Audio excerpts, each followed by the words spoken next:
Amis des jeux, bonjour. Aujourd'hui, j'ai le plaisir de vous présenter un jeu que j'aime particulièrement. Ce jeu s'appelle Parks. Un jeu où on peut jouer à partir de 10 ans pour des parties de 1 à 5 joueurs. Et oui, il y a une version solo. Je ne la présenterai pas aujourd'hui, ça fera l'objet d'un autre tuto, car sinon ici ce sera beaucoup trop long pour des parties d'environ 40 minutes. Alors dans Parks, vous serez amené à visiter différents grands parcs nationaux d'Amérique du Nord. Vous allez jouer, incarner des petits randonneurs qui vont devoir évoluer au fil des saisons sur un parcours qui changera à chaque saison. Et le but du jeu, bien évidemment, étant d'avoir le plus de points de victoire en fin de partie. Alors je vous disais que j'aimais particulièrement ce jeu-là parce qu'il est vraiment magnifique. Il est à la fois magnifique dans ses cartes. Je vous montre déjà juste la boîte qui est juste splendide. Je peux même vous montrer, si vous voulez, l'intérieur de la boîte. Ils ont été jusqu'à décorer l'intérieur de la boîte qui est juste magnifique. Là, vous n'avez qu'un aperçu de l'esthétisme et chacune des cartes est plus belle, et sont plus belles les unes que les autres. Mais aussi par rapport à la mécanique de jeu, il faut déplacer ces randonneurs vraiment sur une saison qui change à chaque fois. Il faut vraiment parfois se faire mal et dire ok, je vais aller là, pas parce que ça m'intéresse, mais parce que ça peut juste ennuyer les copains. Donc vraiment, c'est vraiment très agréable. Mais trêve de plaisanterie, trêve de blabla, je vais vous montrer à quoi ressemble le jeu.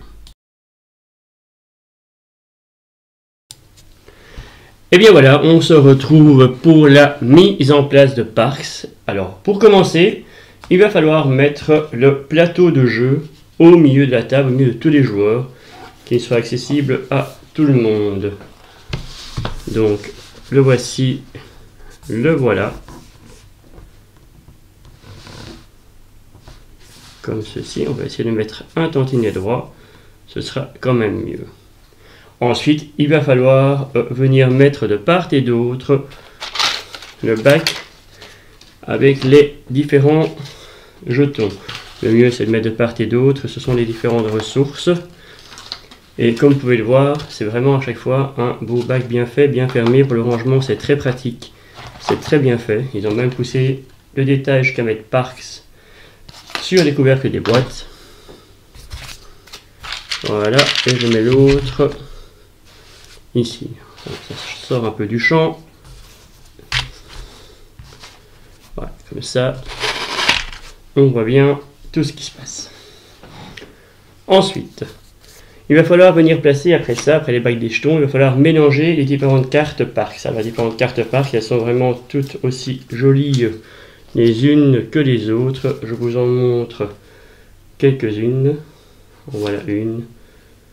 Voilà une autre. À chaque fois, on a pris soin de nommer le nom des parcs. Vous voyez, chaque carte est vraiment... Il y en a 50, je n'ai pas tout dépassé. Et donc, sur chacune des cartes, comme ça, je vous décris déjà un peu à quoi ça ressemble. On a le paysage, on a le nom, un petit peu trouble. Voilà. On a le coût en matière. Ici, par exemple, il faudra payer 2 montagnes et 2 gouttes d'eau. Et le nombre de points de victoire, ça nous rapportera en fin de partie. Donc on fait quoi? On mélange bien les cartes. Voilà, on les place ici où il y a marqué Parks. Ça ne se voit pas fort à la vidéo, mais il y a marqué Parks. Et on retourne les 3 premières. Voilà.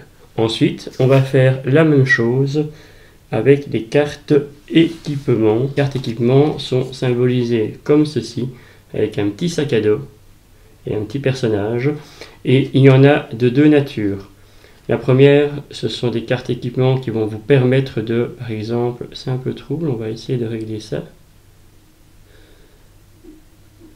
Voilà. On va permettre ici de payer 2 seuils de moins pour visiter les parcs. On viendra après sur ce que c'est visiter un parc. Et un autre exemple, c'est pouvoir récupérer des ressources différemment, un peu plus ou un peu moins. Ici, c'est vous pouvez récupérer 3 gouttes d'eau sur un lieu montagne. On va y revenir par après. Donc, on mélange bien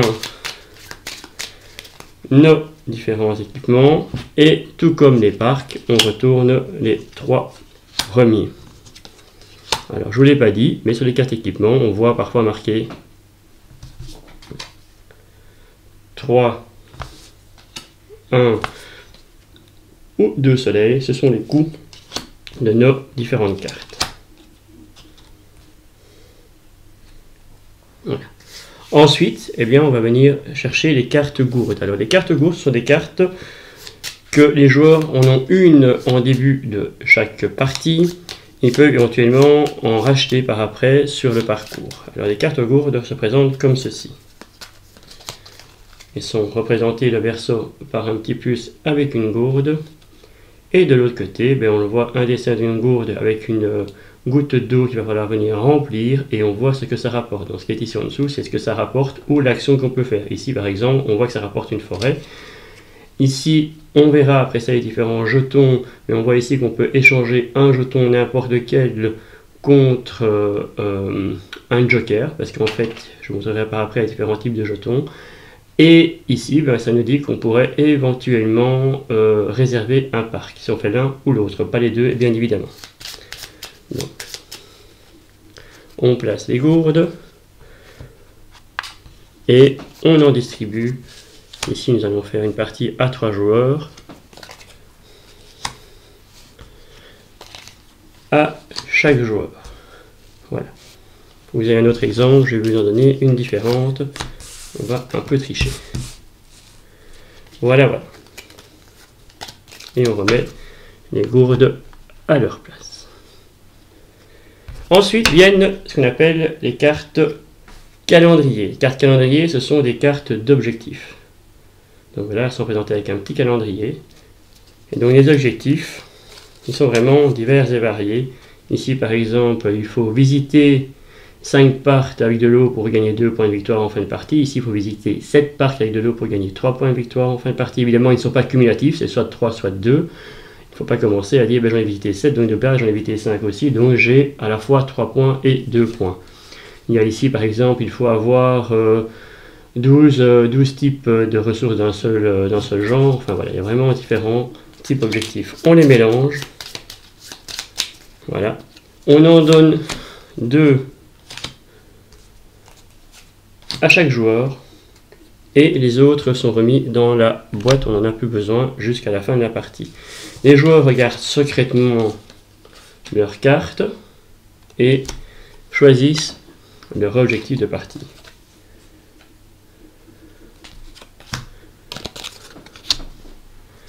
Et enfin, le dernier, voilà, il va choisir celle-ci. Il les garde vraiment face cachée près d'eux.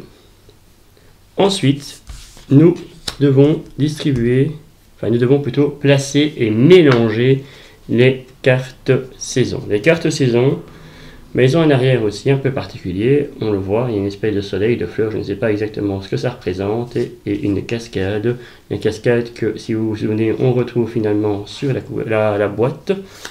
On mélange les saisons. Voilà, et on les place sur l'emplacement. Alors ici, je vais un peu relever ça parce que je me rends compte que sinon je vais manquer de place pour le restant de la partie. Donc voilà, nous avons placé toutes les cartes qui doivent être placées, mélangé toutes les cartes qui doivent être mélangées. Maintenant, nous devons placer le fameux parcours sur lesquels nos randonneurs vont se promener. Tout d'abord, on place la première tuile, qui est très facilement distinguable puisqu'il y a ici un côté plat et restant c'est un côté qui est un petit peu avec un angle, donc on le place ici. Et ensuite on va venir placer les différents moments du parcours. Alors il y a 2 types d'endroits de parcours. Il y a ceux de base, que l'on voit ici avec juste une petite tente dessus. Et ceux qui vont venir, qui sont un petit peu avancés, qui vont venir se rajouter par après, où il y a une astérisque à côté de la tente. Alors il y en a encore une de plus, qui est celle-ci, que nous devons mettre uniquement lorsque nous jouons à 4 joueurs ou plus. Il y a un petit 4+, ça se voit très peu à la caméra, je suis désolé, mais c'est un 4+, et donc celui-là, comme ici on est à 3 joueurs, eh bien on va la remettre dans la boîte. Ensuite, on va faire quoi? On doit trier celle où il y a un astérisque, celle où il n'y en a pas. Si on n'a pas fait à la fin de la dernière partie, ben, il faut commencer par faire ça. Voilà. On mélange celle où il n'y a pas d'astérisque. On reprend celle où il y a une astérisque. Et pour la première saison, on va en rajouter une face cachée à notre paquet et on la remélange dans le paquet. Ensuite, on va venir mettre les parties à côté et on va vraiment venir faire notre parcours pour notre première saison.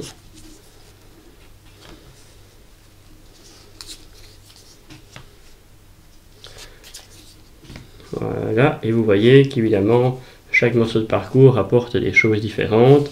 Ici, bien, on a des trucs simples, c'est des gouttes d'eau, en se rendant là, pardon, on va recevoir 2 gouttes d'eau, ici du bois, ici une montagne, ici 2 soleils. Ça, c'est déjà un truc particulier, c'est que en arrivant ici, on va pouvoir échanger une ressource contre un joker. Et ici, celui-ci, par exemple, offre 2 possibilités, soit l'un, soit l'autre, soit acquérir une gourde, soit acquérir l'appareil photo, et pour 2, faire une photo. Je vous décris dans quelques secondes de quoi il en retourne avec l'appareil photo. Et ensuite, on vient rajouter la tuile de fin qui va être décrite dans quelques instants aussi. Une tuile de fin qui a 2 côtés. Et ça, c'est pour le mode solo. Je dis qu'aujourd'hui, je n'expliquerai pas. Et ça, c'est vraiment pour le mode normal quand on joue à plusieurs. Et on va venir la placer ici en bout de parcours. Ensuite, chaque joueur va recevoir un feu de camp de sa couleur. Vous ne le voyez pas trop parce que je manque un petit peu de place. Voilà.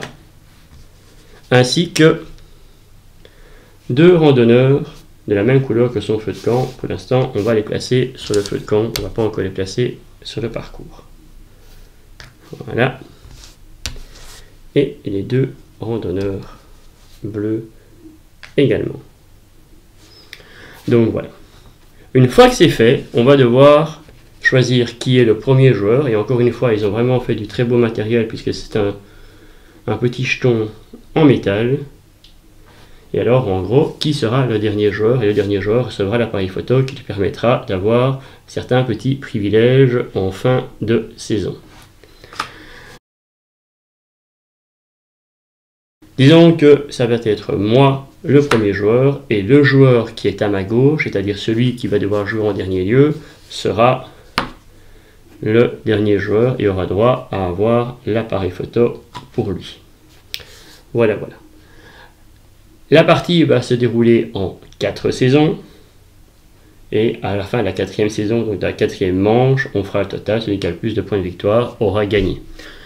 Juste avant de commencer la saison, il va falloir révéler notre saison. Donc chaque saison est différente. Sur celle-ci, par exemple, on voit qu'on va gagner un soleil si on récupère un bois. Ça veut dire que quand mes randonneurs vont se rendre, quand nos randonneurs vont se rendre ici, où je peux récupérer un bois, et bien en plus de ça, je vais récupérer un soleil. Alors on voit ici en bas à droite, on voit un soleil, un deuxième soleil et une pluie.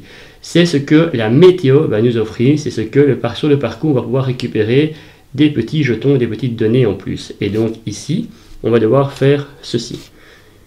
En faisant fi de la première, on ne met rien sur la première, je vais devoir mettre un soleil, une pluie. Un soleil, plus de place pour la pluie, et donc nous nous limitons à faire ceci comme ça. En commençant donc de la gauche, en oubliant la première, on va comme ça mettre la saison. C'est important de mettre ceci, et surtout parce qu'en fait, le premier joueur qui va se rendre sur ces cases-ci va pouvoir récupérer cette fameuse petite denrée en plus, ces fameuses petites ressources en plus. Voilà, nous sommes prêts pour commencer à jouer à Parks. Vous avez vu, l'installation n'est pas très longue, n'est pas très compliquée. Maintenant, place au jeu. Alors, pour ce faire, chaque joueur vient placer ces 2 randonneurs sur la case de début. Et le premier joueur va y aller. Comme c'est moi, je prends le petit joueur bleu, je pourrais me mettre ici. Mais dans le cas présent, je ne peux pas le faire parce qu'on est obligé d'avoir les ressources pour le faire. Si on se place sur un endroit, on est obligé de pouvoir jouer l'action. Ici, si je me place ici, étant donné que je n'ai encore pour l'instant aucune ressource dans mes mains, je ne peux pas m'installer là. Donc je vais aller me mettre ici. Je suis le premier joueur, je peux donc prendre le soleil. mais aussi les 2 gouttes d'eau. Le deuxième joueur, qui est le joueur mauve, joue. Il ne peut pas venir près de moi, ici, sur la même case que moi. Du moins, pas sans éteindre son feu de camp. Donc, s'il veut venir chez moi, il peut, mais il va devoir éteindre son feu de camp. C'est la chose qu'il va faire. Il vient là. Il va prendre immédiatement 2 gouttes d'eau. Et il va jouer plus intelligemment que moi, parce que moi j'ai pris 2 gouttes d'eau, je les ai posées dans ma réserve sans les employer. Le problème, c'est que si on veut remplir notre gourde de quelque chose, eh bien nous sommes obligés de le faire dès que nous recevons l'eau. Donc il vient de recevoir l'eau, il remplit sa gourde, il met sa deuxième goutte d'eau là, il ne pourra plus utiliser cette ressource-là, mais l'avantage c'est qu'il peut échanger une ressource contre une autre. Et il a constaté que ce parc-ci, qui a du bois, l'intéresse fortement, donc il va échanger sa goutte d'eau contre du bois. On voit que je peux faire ça jusqu'à 2 fois si j'en ai envie, et on voit aussi, je vais vous montrer un peu plus précisément, que je ne peux pas échanger mes fameux jokers. Je ne vous en ai pas encore parlé, donc on va en parler, c'est l'occasion d'en parler maintenant. Donc dans les ressources, il y a des gouttes d'eau, il y a des collines, il y a des soleils, des forêts, mais aussi des petits animaux. Et il y en a vraiment différents. Chaque joker est vraiment différent. Ici on a une tortue, là on a un loup, ici on a un élan. Donc vous voyez, chacun est vraiment différent. Et en fait, ces jokers peuvent remplacer n'importe quelle ressource pour n'importe quelle action, sauf celle de remplir sa gourde. Je ne pourrais pas remplir ma gourde avec un joker. De toute façon, il faut pouvoir remplir sa gourde au moment où on reçoit l'eau. Moi qui ai stocké mon eau, je ne pourrais pas dire au tour suivant, ben tiens, je prends l'eau que j'ai stockée pour remplir ma gourde pour avoir ma colline. Elle est stockée, tant pis, il faudra que je récupère de l'eau autrement pour pouvoir remplir ma gourde. Donc voilà, on continue le parcours. Ici, hop, le troisième joueur, il ne va pas encore atteindre son feu de camp. Il va plutôt venir ici, prendre le premier soleil, prendre le bois. Et rappelez-vous, notre saison, elle nous rapportait un soleil en plus quand on allait sur un lieu bois. Donc, il prend son soleil en plus. C'est à moi de jouer. Je vais peut-être prendre, par exemple, je vais aller ici. Je vais aller ici. Et là, qu'est-ce que je vais faire? On voit bien que je peux soit prendre une gourde, soit prendre l'appareil photo et pour 2 ressources faire une photo. Et c'est ce que je vais faire. Je vais d'abord prendre mon soleil. Je vais dépenser 2 ressources. Comme je vois qu'ici, il y a certains parcs où il y a 2 gouttes d'eau et une colline, je vais plutôt dépenser mes 2 soleils. Je vais voler l'appareil photo à mon adversaire. Il devient ma possession. Voilà. Et je vais prendre une photo. Et vous voyez, chaque photo est vraiment aussi une miniature des différents parcs. Chaque photo est vraiment magnifique aussi.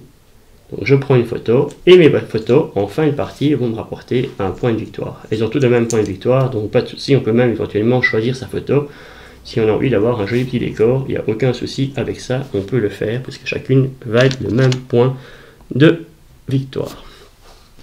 On continue la partie comme ça. Ici, le joueur mauve, il va venir ici, puisqu'il a de quoi le faire, et il va échanger son fameux sapin contre un joker. On dirait que c'est bien un aigle. Donc voilà. Le joueur vert, lui, il va avancer ici, prendre sa goutte d'eau, remplir ici sa gourde. Et en remplissant sa gourde, ben lui, il a droit à quoi? Soit à échanger une ressource contre un joker ou réserver un parc. Pas oublier que, comme il est arrivé ici, il a le droit de prendre sa colline. Eh bien, il va faire quoi? Il va réserver un parc. Alors, la différence entre réserver un parc et visiter un parc, c'est que le parc que l'on réserve, on le réserve, on prend soit celui-là, soit celui-là, soit celui-là, soit à l'aveugle celui qui est là, et on le met dans sa zone, mais on ne le met pas verticalement comme on doit mettre ceux qu'on a visités, mais on le met horizontalement. Donc voilà, vous voyez, il est ici en dessous. J'ai un petit peu tout l'un sur l'autre. Ma table est un peu petite, mais voilà, on y arrivera quand même. On a notre fameux parc qui est réservé et non pas visité. Ensuite, on remplace immédiatement le parc qui est parti et on voit que celui-ci il vaudra 2 points de victoire, il faudra avoir une colline et 2 soleils. Et on continue ainsi de suite à avancer. Admettons que moi ici, les soleils, allez, on va dire oui ça m'intéresse, je viens ici, je prends celui-ci, hop, et je prends 2 soleils de la réserve.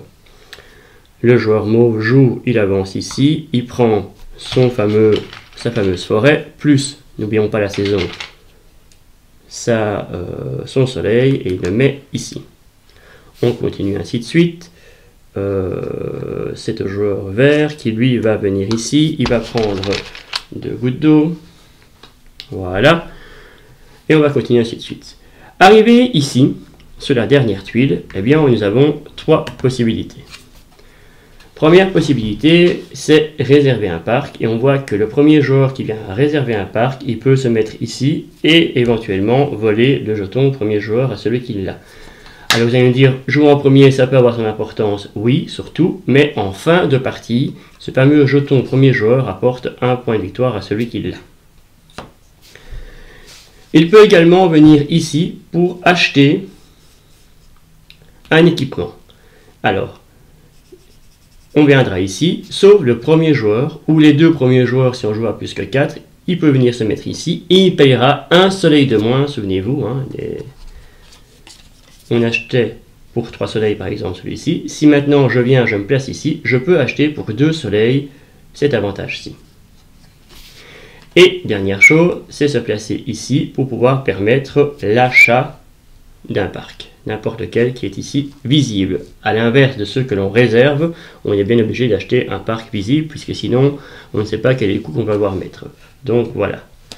Alors, ce que moi je vais faire, je vais venir me placer ici et je vais acheter pour une ressource celui-ci parce qu'il m'intéresse fortement, parce que je vois qu'il y a plein de parcs avec de l'eau, donc je vais acheter celui-ci car je récupère 3 gouttes d'eau au lieu de récupérer un arbre. Donc c'est ce que je vais faire, je paye donc non pas 2 soleils vu que je suis le premier arrivé, je paye un seul soleil et je récupère mon objet.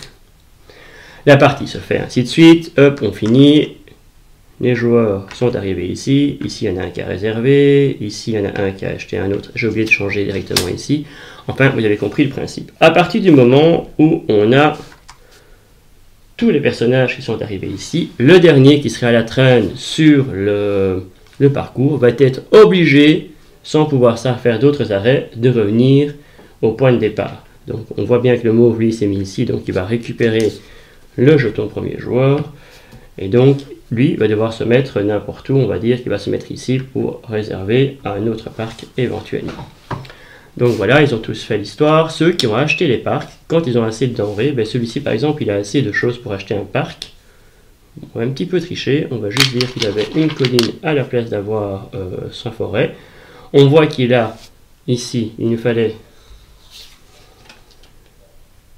une colline, un soleil, un deuxième soleil, il a sa colline, il a son soleil, et alors il a son fameux aigle qui va remplacer finalement le soleil qui lui manque, et donc il va pouvoir acheter son parc. Hop, on va le mettre ici, c'est un petit peu encombrant, et encombré, j'en suis désolé, et on change directement pour mettre un nouveau parc.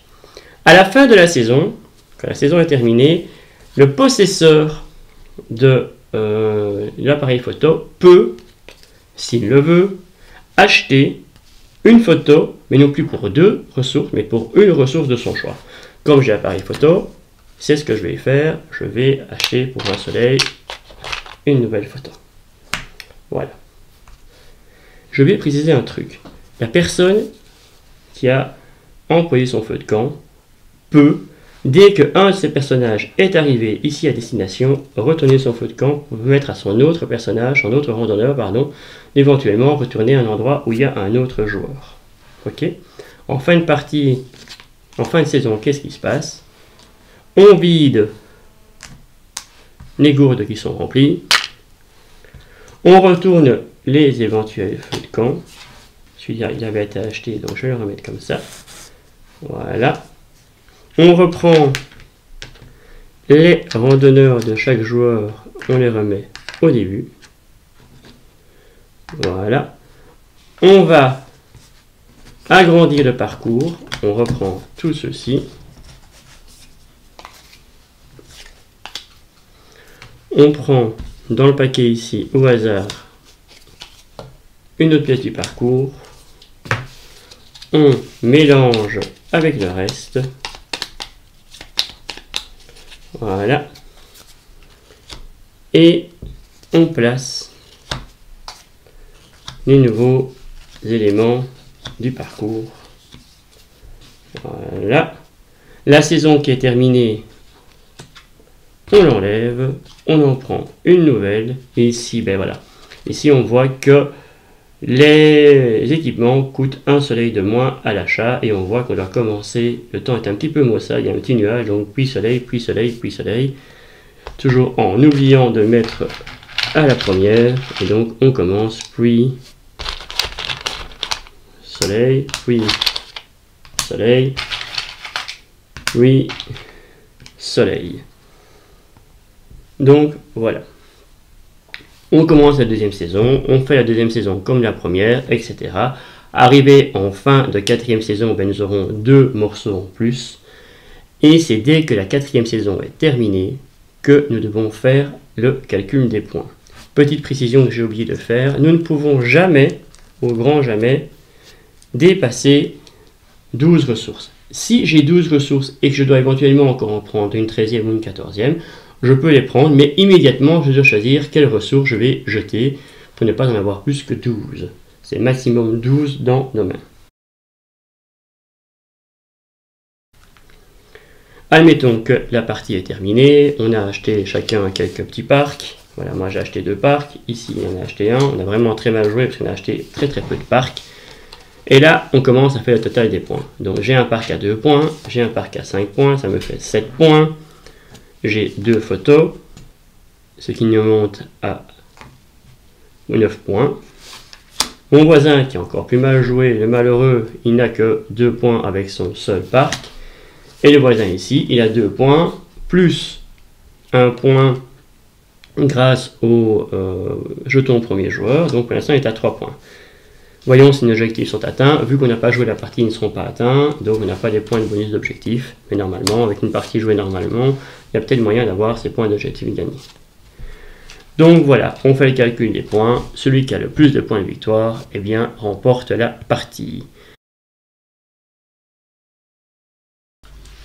Et bien voilà, on en a fini avec le jeu. J'espère qu'il vous plaît autant qu'à moi et qu'il vous plaira surtout autant qu'à moi. Alors qu'est-ce qui me plaît dans ce jeu? La première chose, vous avez bien vu, tout ce qui est matériel, le matériel de rangement, les boîtes qui sont vraiment bien faites, les cartes qui sont juste magnifiques, plus magnifiques les unes que les autres. En plus de ça, les matériaux sont en papier, certes tout ce qui est emballage est en plastique, mais les petits pions, eux, sont en bois. Les cartes, vous n'avez pas vu en main, mais peut-être que c'est passé à la caméra, je ne sais pas, elles sont un petit peu granuleuses comme ça, donc c'est vraiment de très belles cartes, de très bonne qualité, de très bonne facture, tout est de bonne qualité, la boîte, tout est vraiment de très bonne qualité.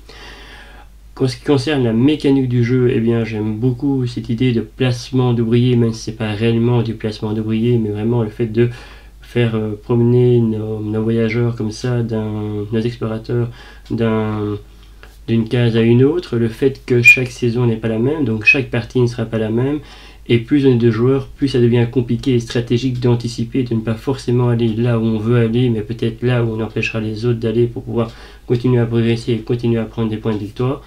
Donc voilà, j'aime beaucoup ce type de jeu, il est vraiment très agréable, et il est très agréable en famille aussi, comme entre amis, donc je vous le conseille.